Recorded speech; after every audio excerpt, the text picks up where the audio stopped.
जलवायु परिवर्तन UNFCCC COP30 बेलिंग Brazil जलवायु परिवर्तन का संयुक्त राष्ट्र फ्रेमवर्क कन्वेंशन के पक्षों के सम्मेलन का तीसवां संस्करण COP30 22 नवंबर को ब्राज़ील के बेलिंग में संपन्न हुआ। इस वर्ष के सम्मेलन में कार्यान्वयन COP इम्प्लीमेंटेशन COP के रूप में तैयार किया गया, जो क्या किया जाना चाहिए के बजाय प्रगति की कैसे की जाए पर अधिक केंद्रित था। सम्मेलन बेलिंग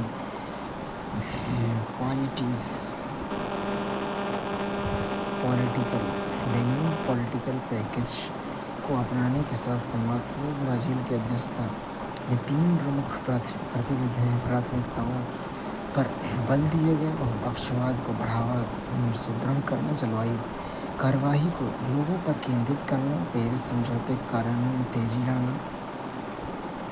पक्षकारों का कॉप के बारे में UNFCCC के पक्षकारों का सम्मेलन 1992 जलवायु सम्मेलन का सर्वोच्च निर्णय लेने वाला निकाय है। UNFCCC का समर्थन करने वाले सभी सदस्य देश हैं।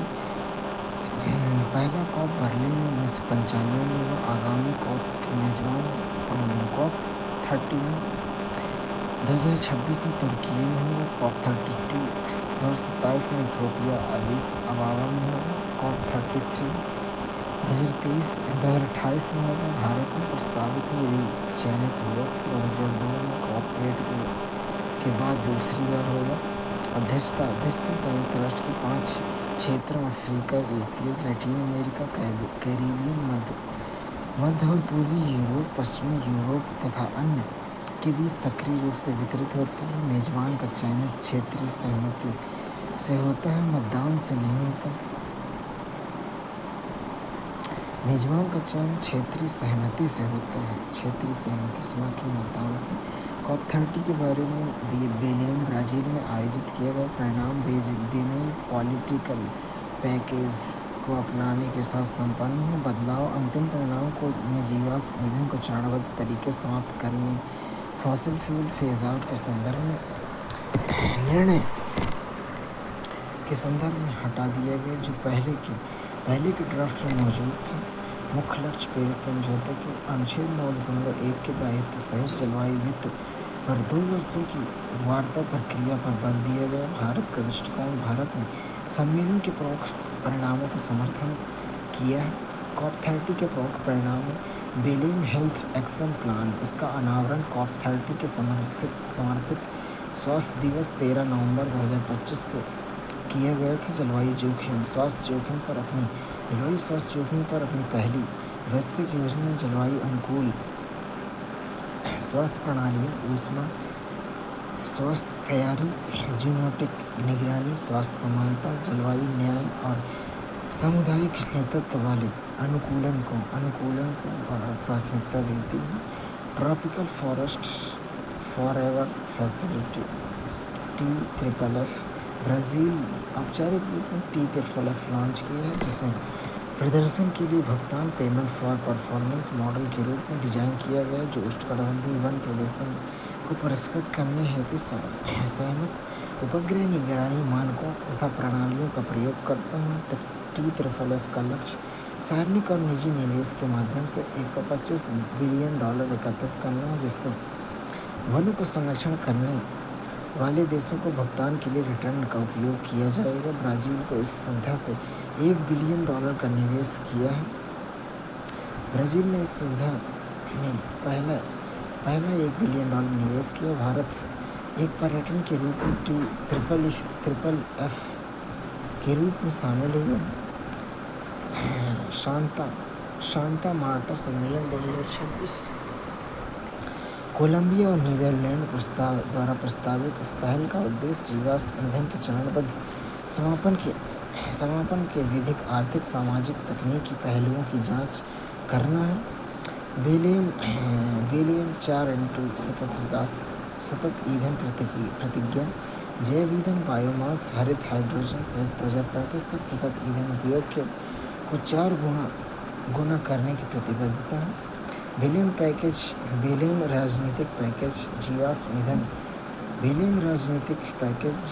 ईंधन के चरणबद्ध से बचा गया। अनुच्छेद 9.1 के दायित्वों सहित 2 वर्ष की जलवायु वित्त वार्ताओं को अनिवार्य किया गया। वित्तीय वितरण 1.5 डिग्री सेल्सियस संरेखण CBAM प्रभाव और बढ़ी हुई पारदर्शिता पर बल दिया गया।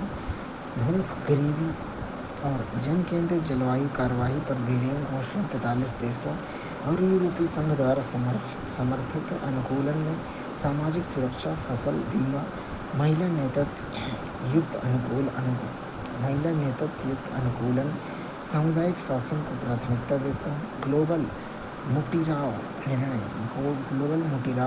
उच्च स्तरीय निर्णय जो संबंधित पक्षों को निम्नलिखित प्रतिबद्ध करता है।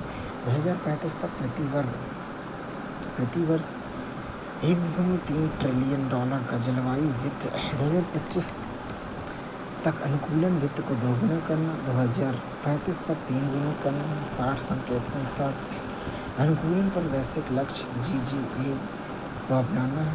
ग्लोबल मोटिराव प्लेटफॉर्म मोटिराव सामुदायिक सहयोग से प्रेरित प्रतिज्ञा वितरण अंतराल को कम करने के लिए ब्राज़ील के नेतृत्व वाला डिजिटल उपकरण है।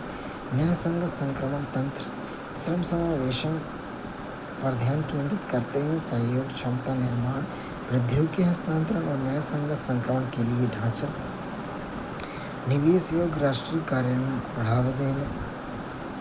FINI 2020% निजी क्षेत्र के साथ 3% 3 वर्षों के भीतर जलवायु परियोजना पाइपलाइनों में $1 ट्रिलियन का प्रयोग करना। COP30 में भारत के पहल के बारे जलवायु वित्त और समानता अनुच्छेद 9.1 के अनुपालन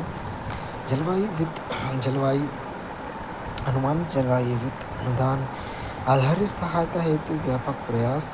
CBAM और एक पक्षीय व्यापार उपायों का विरोध किया। वन और प्रकृति आधारित समाधान TFFF का समर्थन किया। पारिस्थितिकी तंत्र सेवाओं, स्वदेशी अधिकारों, लाइफ सिद्धांतों को बढ़ावा दिया। स्वास्थ्य और लचीलापन में बेलियम स्वास्थ्य योजना के साथ गठबंधन किया। वैश्विक स्वास्थ्य देखभाल प्रतिक्रिया team, global health care response team का समर्थन किया। सतत ईंधन और जैव ईंधन बेलियम 4x प्रतिज्ञा का समर्थन। वैश्विक जैव ईंधन गठबंधन GBA के नेतृत्व को बढ़ाना। अनुकूलन और NAP अनुकूलन वित्त को बढ़ाने पर बल दिया। NAP कार्यान्वयन में तेजी लाई। UNFCCC conference of parties COP और उनके परिणाम क्या रहे।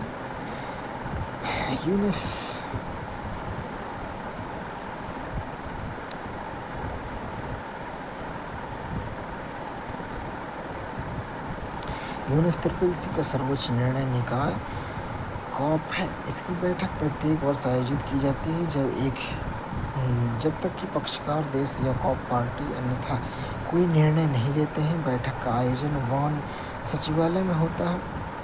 जब तक कि कोई पक्षकार देश या पार्टी का सत्र मेजबान करने की पेशकश नहीं करता है। प्रथम COP बर्लिन, जर्मनी में आयोजित वर्ष 1995 में की गई थी।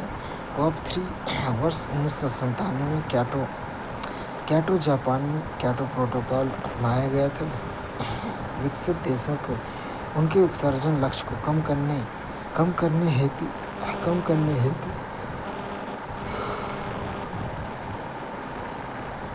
उत्सर्जन लक्ष्यों को कम करने हेतु कानूनी रूप से बाध्य किया गया। COP7 2001 में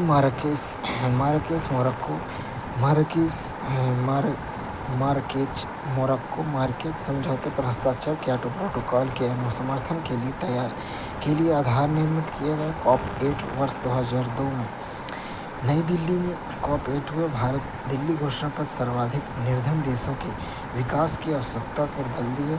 COP13 वर्ष 2007 में बाली, इंडोनेशिया में बाली रोड मैप और बाली एक्शन प्लान। COP15 वर्ष 2009 में कोपेनहेगन, डेनमार्क। विकसित देशों में $30 बिलियन तक के फास्ट स्टार्ट फाइनेंस का दावा किया गया। वर्ष 2010-12 के लिए COP16 वर्ष 2010 में कैनकन, मैक्सिको। कैनकन समझौता जलवायु परिवर्तन पर का समाधान प्रस्तुत करने हेतु नवीन विचारों को विकसित करने में सहायता, स्थापना में ग्रीन क्लाइमेट फंड कॉप 18 वर्ष 2012 दोहा कतर क्योटो प्रोटोकॉल में दोहा संशोधन 1990 की स्तर की तुलना में ग्रीन हाउस गैस के उत्सर्जन में 18% की कमी, कॉप 19 वर्ष 2013 वार्सा पोलैंड REDD+ के लिए वार्सा फ्रेमवर्क, नुकसान और क्षति के लिए वार्सा अंतर्राष्ट्रीय तंत्र, कॉप 21 वर्ष 2015 में पेरिस फ्रांस में पेरिस समझौता, वैश्विक तापमान पूर्व औद्योगिक स्तर से 2 डिग्री सेल्सियस तक कम है, अमीर देशों द्वारा जलवायु वित्त, वार्षिक $100 बिलियन फंड का वादा किया है। कॉप 26 2021 में ग्लासगो यूके में भारत ने वर्ष 2070 तक नेट जीरो टारगेट की घोषणा की। भारत ने शीतल आधारित बिजली को चरणबद्ध तरीके से कम करने का आह्वान किया है। ग्लासगो ब्रेक थ्रू एजेंडा 41 देशों प्लस एनसीओ द्वारा कॉप 27 वर्ष 2022 में शर्म अल शेख मिस्र में हुआ। हानि और क्षति कोष loss and damage fund LDF पूर्व चेतावनी प्रणाली के लिए $13.1 बिलियन की योजना है। जलवायु आपदाओं से पीड़ित लोगों के लिए 67% नेतृत्व वाली ग्लोबल सीड फाइनेंसिंग सुविधा, अफ्रीकी कार्बन मार्केट पहल, जल अनुकूलन लचीलापन अवार्ड, पहल हेतु कार्यवाही, मैंग्रोव अलायंस, भारत के साथ साझेदारी में भारत की दीर्घकालिक निम्न उत्सर्जन विकास रणनीति। कॉप 28 में वर्ष 2023 में दुबई, राजस्थान में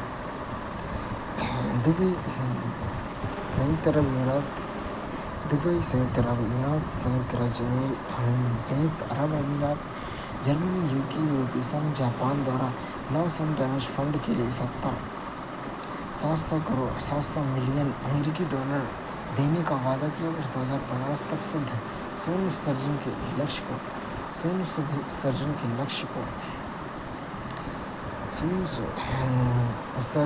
को प्राप्त करने के लिए जीवाश्म ईंधन के उपयोग को कम करना वर्ष 2030 तक 11,000 CWB करने ऊर्जा के लक्ष्य को प्राप्त करना है। वर्ष 2050 तक 66 राष्ट्रों द्वारा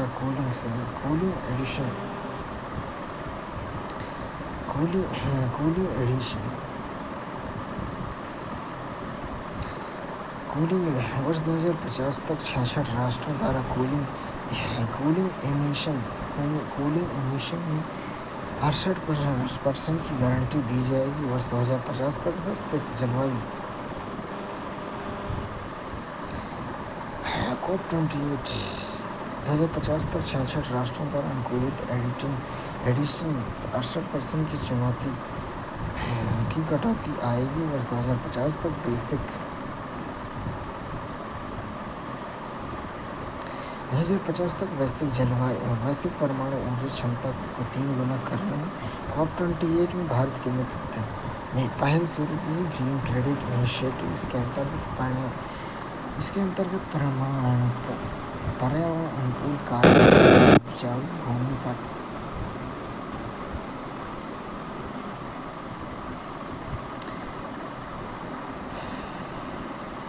कॉप 28 में भारत के नेतृत्व शुरू की गई पहल ग्रीन क्रेडिट इनिशिएटिव। इसके अंतर्गत पर्यावरण अनुकूल कार्यों जैसे कम उपजाऊ भूमि पौधे लगाने के लिए क्रेडिट प्रदान करते हैं। लिया edit 2.0 lead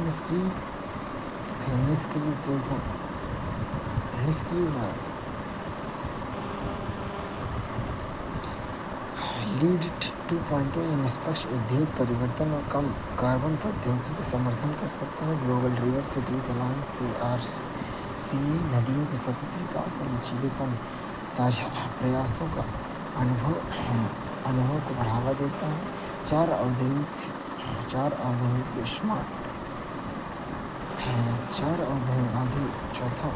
climate workshop group पोषित हैं और QCWG स्थानीय और क्षेत्रीय स्थिरता के प्रयासों को बढ़ावा देता है। COP29 वर्ष 2024 में नवंबर में बाकू अजरबैजान में हुई।